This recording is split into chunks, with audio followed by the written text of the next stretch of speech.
قرآن مجید کا سورہ نمبر 27 سورہ نمل۔ خدا کے نام سے شروع کرتا ہوں جو بڑا مہربان نہایت رحم والا ہے۔ دعا سین، یہ قرآن اور واضح و روشن کتاب کی آیتیں ہیں۔ یہ ان ایمانداروں کے لیے السرتاپا ہدایت اور جنت کی خوشخبری ہے جو نماز کو پابندی سے ادا کرتے ہیں اور زکوٰۃ دیا کرتے ہیں، اور یہی لوگ آخرت قیامت کا بھی یقین رکھتے ہیں۔ اس میں شک نہیں کہ جو لوگ آخرت پر ایمان نہیں رکھتے، گویا ہم نے خود ان کی کارستانیوں کو ان کی نظر میں اچھا کر دکھایا ہے، تو یہ لوگ بھٹکتے پھرتے ہیں۔ یہی وہ لوگ ہیں جن کے لیے قیامت میں برا عذاب ہے، اور یہی لوگ آخرت میں سب سے زیادہ گھاٹا اٹھانے والے ہیں۔ اور اے رسول صلی اللہ علیہ وآلہ وسلم، تم کو تو قرآن ایک بڑے واقف کار حکیم کی بارگاہ سے عطا کیا جاتا ہے۔ وہ واقعہ یاد دلاؤ جب موسیٰ نے اپنے لڑکے بالوں سے کہا کہ میں نے اپنی بائیں طرف آگ دیکھی ہے، ایک ذرا ٹھہرو تو میں وہاں سے کچھ راہ کی خبر لاؤں، یا تمہیں ایک سلگتا ہوا آگ کا انگارہ لا دوں تاکہ تم تاپو۔ غرض جب موسیٰ علیہ السلام اس آگ کے پاس آئے تو ان کو آواز آئی کہ مبارک ہے وہ جو آگ میں تجلی دکھاتا ہے اور جو اس کے گرد ہے، اور وہ خدا جو سارے جہان کا پالنے والا ہے، ہر عیب سے پاک و پاکیزہ ہے۔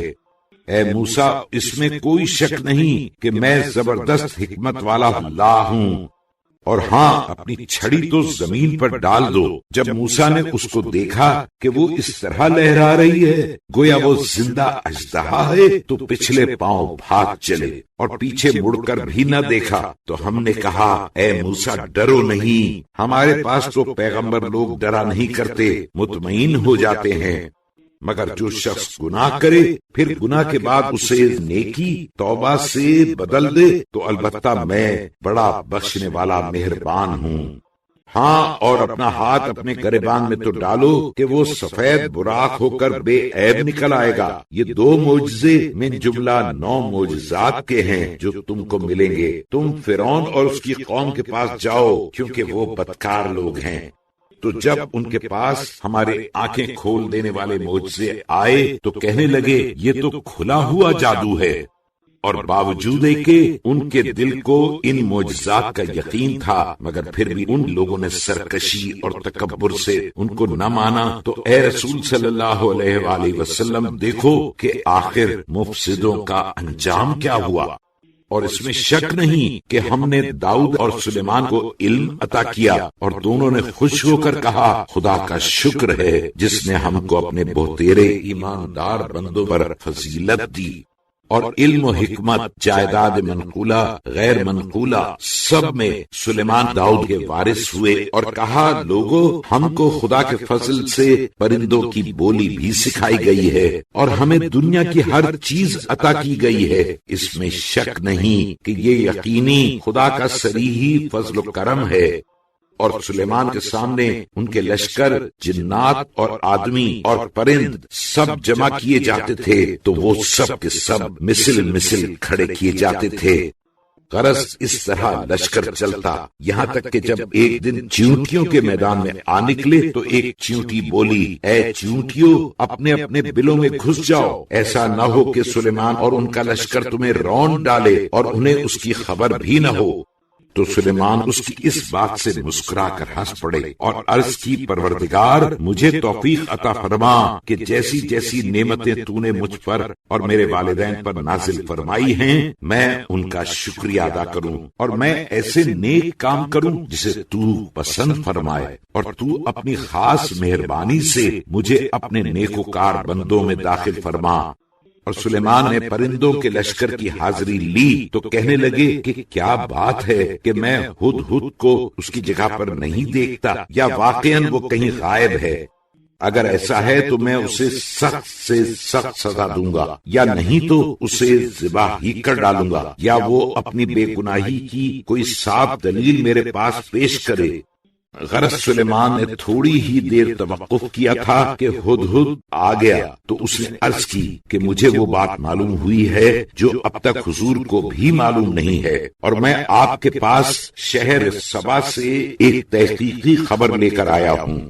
میں نے ایک عورت کو دیکھا جو وہاں کے لوگوں پر سلطنت کرتی ہے اور اسے دنیا کی ہر چیز عطا کی گئی ہے، اور اس کا ایک بہت بڑا تخت ہے، اور میں نے خود ملکہ کو اور اس کی قوم کو دیکھا کہ وہ لوگ خدا کو چھوڑ کر آفتاب کو سجدہ کرتے ہیں، اور شیطان نے ان کے کرتوتوں کو ان کی نظر میں اچھا کر دکھایا ہے اور ان کو راہ راست سے روک رکھا ہے۔ تو انہیں اتنی سی بات بھی نہیں سوچتی کہ وہ لوگ خدا ہی کو سجدہ کیوں نہیں کرتے جو آسمان اور زمین کی پوشیدہ باتوں کو ظاہر کر دیتا ہے، اور تم لوگ جو کچھ چھپا کر یا ظاہر کر کے کرتے ہو سب جانتا ہے۔ اللہ وہ ہے جس کے سوا کوئی معبود نہیں، وہی اتنے بڑے عرش کا مالک ہے۔ غرض سلیمان علیہ السلام نے کہا، ہم ابھی دیکھتے ہیں کہ تو نے سچ سچ کہا یا تو جھوٹا ہے۔ اچھا، ہمارا یہ خط لے کر جا اور اس کو ان لوگوں کے سامنے ڈال دے، پھر ان کے پاس سے ہٹ جانا، پھر دیکھتے رہنا کہ وہ لوگ آخر کیا جواب دیتے ہیں۔ غرض ہدہد نے ملکہ کے پاس خط پہنچا دیا تو ملکہ بولی، اے میرے دربار کے سردارو، یہ ایک واجب الاحترام خط میرے پاس ڈال دیا گیا ہے، یہ سلیمان کی طرف سے ہے، یہ اس کا سرنامہ ہے، بسم اللہ الرحمن الرحیم، اور مضمون یہ ہے کہ مجھ سے سرکشی نہ کرو اور میرے سامنے فرما بردار بن کر حاضر ہو۔ تب ملکہ بلقیس بولی، اے میرے دربار کے سردارو، تم میرے اس معاملے میں مجھے رائے دو، کیونکہ میرا تو یہ قاعدہ ہے کہ جب تک تم لوگ میرے سامنے موجود نہ ہو مشورہ نہ دے دو، میں کسی امر میں قطعی فیصلہ نہیں کیا کرتی۔ ان لوگوں نے عرض کی، ہم بڑے زور آور، بڑے لڑنے والے ہیں، اور آئندہ ہر امر کا آپ کو اختیار ہے، تو جو آپ حکم دیں خود اچھی طرح اس کے انجام پر غور کر لیں۔ ملکہ نے کہا، بادشاہوں کا قاعدہ ہے کہ جب کسی بستی میں بزور فتح داخل ہوتے ہیں تو اس کو اجاڑ دیتے ہیں اور وہاں کے معزز لوگوں کو ذلیل اور رسوا کر دیتے ہیں، اور یہ لوگ بھی ایسا ہی کریں گے۔ اور میں ان کے پاس ایلچیوں کی معرفت کچھ تحفہ بھیج کر دیکھتی ہوں کہ ایلچی لوگ کیا جواب لاتے ہیں۔ غرض جب بلقیس کا ایلچی تحفہ لے کر سلیمان کے پاس آیا تو سلیمان نے کہا، کیا تم لوگ مجھے مال کی مدد دیتے ہو؟ تو خدا نے جو مال دنیا مجھے عطا کیا ہے وہ مال اس سے جو تمہیں بخشا ہے کہیں بہتر ہے۔ میں تو نہیں بلکہ تم ہی لوگ اپنے تحفے تحائف سے خوش ہوا کرو۔ پھر تحفہ لانے والے سے کہا، تو انہی لوگوں کے پاس جا، ہم تو یقیناً ایسے لشکر سے ان پر چڑھائی کریں گے جس کا اس سے مقابلہ نہ ہو سکے گا، اور ہم ضرور انہیں وہاں سے ذلیل و خوار کر کے نکال باہر کریں گے، وہ رسوا ہوں گے۔ جب وہ جا چکا تو سلیمان نے اپنے اہل دربار سے کہا، اے میرے دربار کے سرداروں، تم میں سے کون ایسا ہے قبل اس کے کہ وہ میرے سامنے فرما بردار بن کر آئیں، ملکہ کا تخت میرے پاس لے آئے؟ اس پر جنوں میں سے ایک دیو بول اٹھا کہ قبل اس کے حضور دربار برخاست کر کے اپنی جگہ سے اٹھیں، میں تخت آپ کے پاس لے آؤں گا، اور میں یقیناً اس پر قابو رکھتا ہوں اور ذمہ دار ہوں۔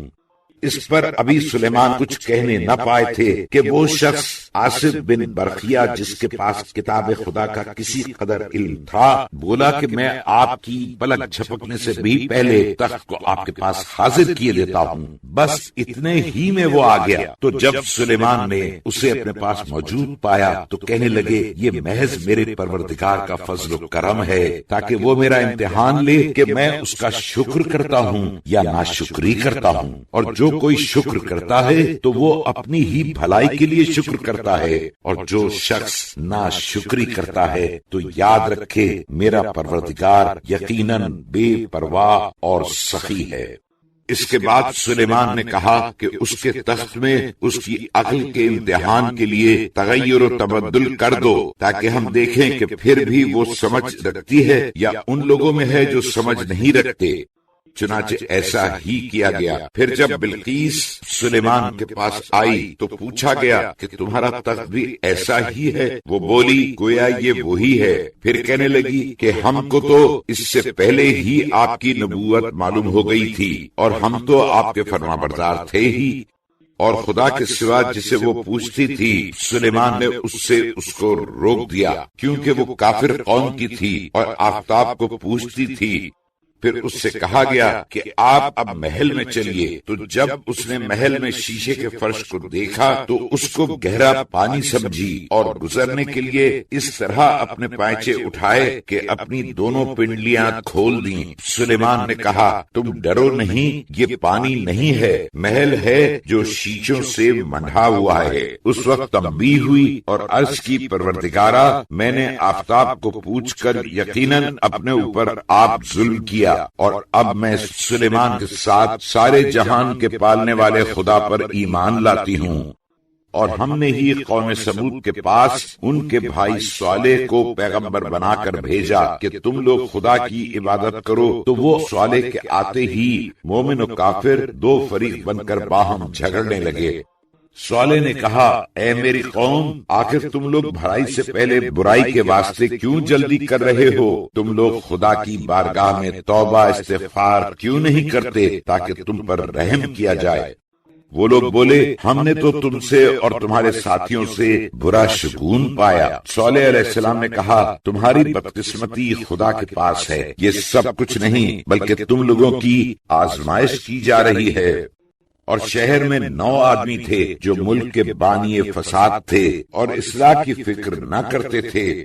ان لوگوں نے آپس میں کہا کہ باہم خدا کی قسم کھاتے جاؤ کہ ہم لوگ صالح اور اس کے لڑکے والوں پر شب خون کریں، اس کے بعد اس کے والی وارث سے کہہ دیں گے کہ ہم لوگ ان کے گھر والوں کے ہلاک ہوتے وقت موجود ہی نہ تھے، اور ہم لوگ تو یقیناً سچے ہیں۔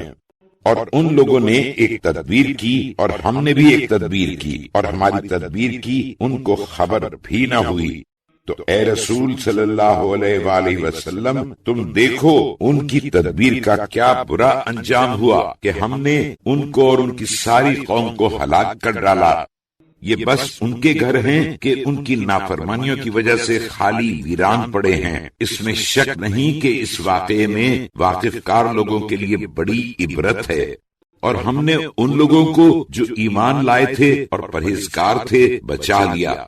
اور اے رسول صلی اللہ علیہ وآلہ وسلم، لوط کو یاد کرو جب انہوں نے اپنی قوم سے کہا کہ کیا تم دیکھ بھال کر سمجھ بوجھ کر ایسی بے حیائی کرتے ہو؟ کیا تم عورتوں کو چھوڑ کر شہوت سے مردوں کے پاس آتے ہو؟ یہ تم اچھا نہیں کرتے بلکہ تم لوگ بڑی جاہل قوم ہو۔ تو لوط کی قوم کا اس کے سوا کچھ جواب نہ تھا کہ وہ لوگ بول اٹھے کہ لوط کے خاندان کو اپنی بستی سیدوم سے نکال باہر کرو، یہ لوگ بڑے پاک صاف بننا چاہتے ہیں۔ غرض ہم نے لوط کو اور ان کے خاندان کو بچا لیا، مگر ان کی بیوی کہ ہم نے اس کی تقدیر میں پیچھے رہ جانے والوں میں لکھ دیا تھا۔ اور پھر تو ہم نے ان لوگوں پر پتھر کا مہ برسایا، تو جو لوگ ڈرائے جا چکے تھے ان پر کیا برا مہ برسا۔ اے رسول صلی اللہ علیہ وآلہ وسلم، تم کہہ دو ان کے ہلاک ہونے پر خدا کا شکر کرو اور اس کے برگزیدہ بندوں پر سلام۔ بھلا خدا بہتر ہے یا وہ چیز جسے یہ لوگ شریک خدا کہتے ہیں؟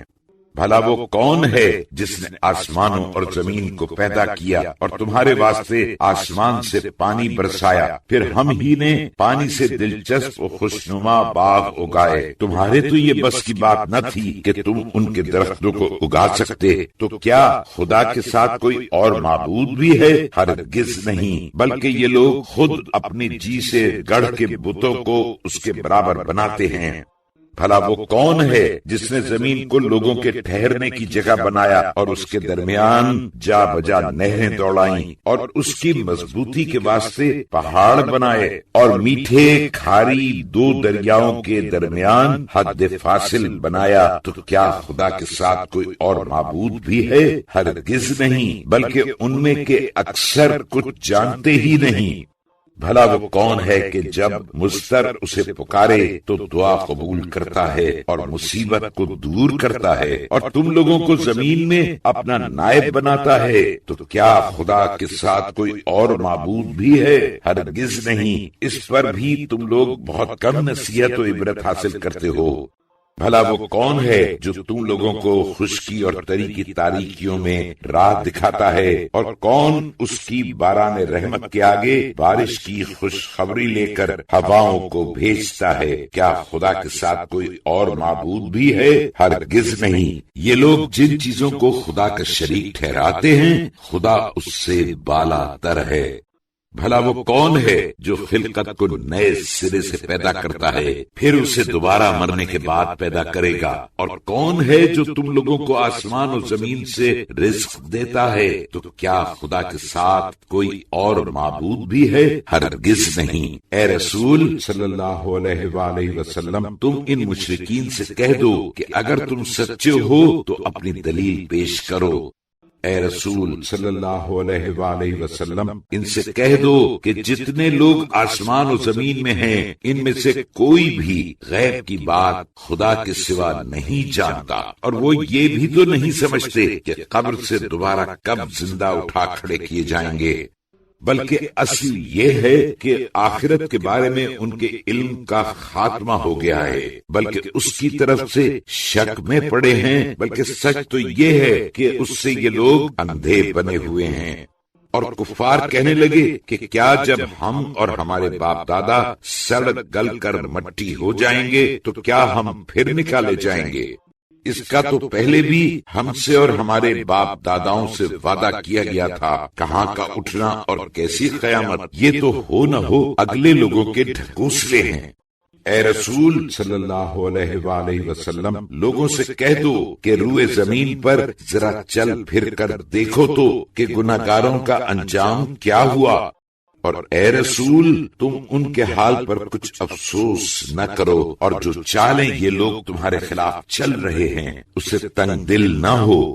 اور یہ کفار مسلمانوں سے پوچھتے ہیں کہ اگر تم سچے ہو تو آخر یہ قیامت یا عذاب کا وعدہ کب پورا ہوگا؟ اے رسول صلی اللہ علیہ وآلہ وسلم، تم کہہ دو کہ جس عذاب کی تم لوگ جلدی مچا رہے ہو، کیا عجب ہے اس میں سے کچھ قریب آ گیا ہو؟ اور اس میں تو شک ہی نہیں کہ تمہارا پروردگار لوگوں پر بڑا فضل و کرم کرنے والا ہے، مگر بہت تیرے لوگ اس کا شکر نہیں کرتے۔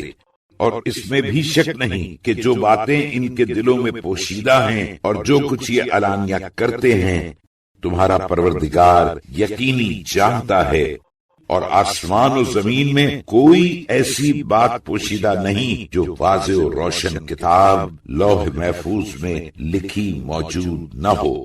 اس میں بھی شک نہیں کہ یہ قرآن بنی اسرائیل پر ان کی اکثر باتوں کو جن میں یہ اختلاف کرتے ہیں ظاہر کر دیتا ہے، اور اس میں بھی شک نہیں کہ یہ قرآن ایمانداروں کے واسطے ازسرتاپا ہدایت و رحمت ہے۔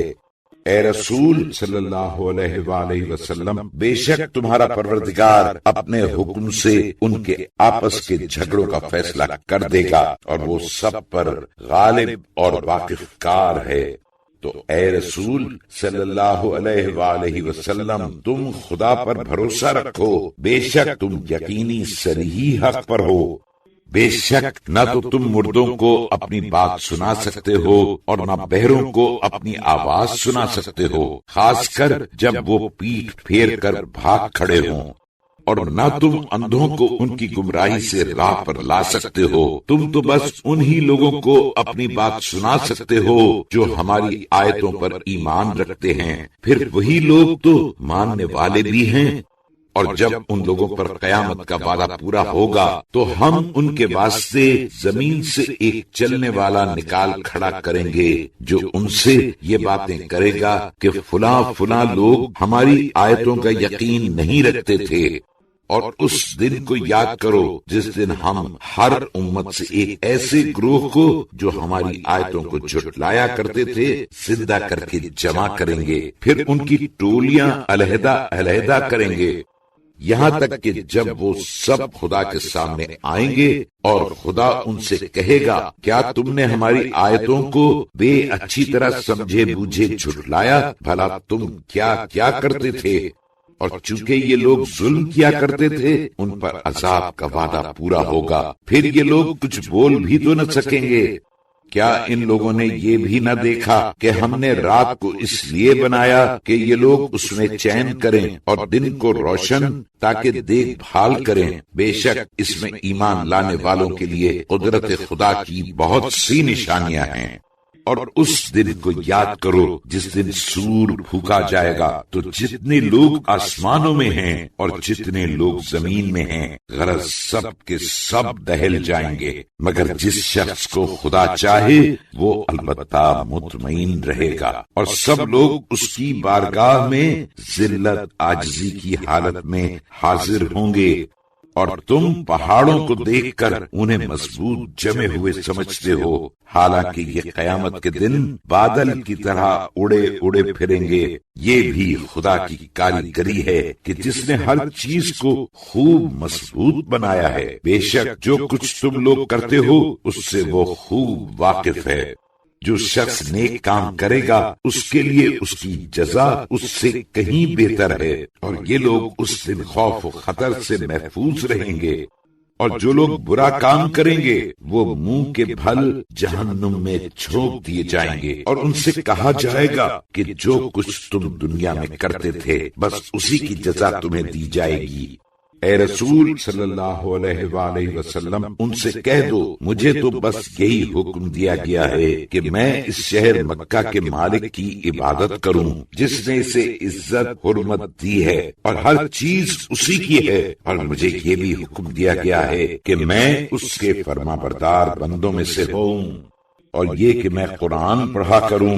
پھر جو شخص راہ پر آیا تو اپنی ذات کے نفع کے واسطے راہ پر آیا، اور جو گمراہ ہوا تو تم کہہ دو کہ میں بھی بس ایک ڈرانے والا ہوں، اور تم کہہ دو کہ الحمدللہ وہ عنقریب تمہیں اپنی قدرت کی نشانیاں دکھا دے گا تو تم انہیں پہچان لو گے، اور جو کچھ تم کرتے ہو تمہارا پروردگار اس سے غافل نہیں ہے۔